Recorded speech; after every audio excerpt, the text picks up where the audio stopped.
isa sa mga products na gagamitin natin para sa pag-repair would be Confix IJ para magkaroon ng bonding at para maging monolithic again yung ating concrete. Yung epoxy na gagamitin po natin ay talagang malabnaw to make sure na talagang pumapasok siya sa mga gaps or sa mga cracks na maliliit.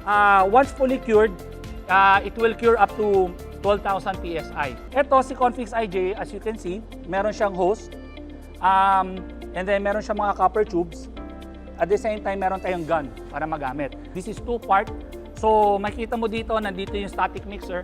So, once you use the gun, pag-press mo, yung part A and part B nito ay magkakaroon ng mixing motion dito.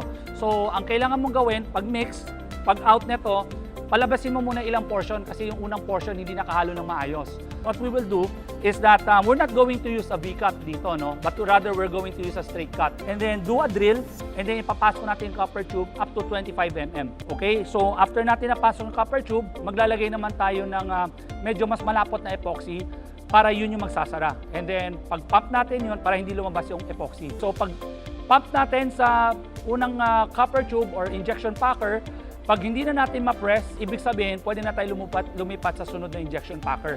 Okay, so what you do is that itutupi lang natin to and then we will grind and then that's it.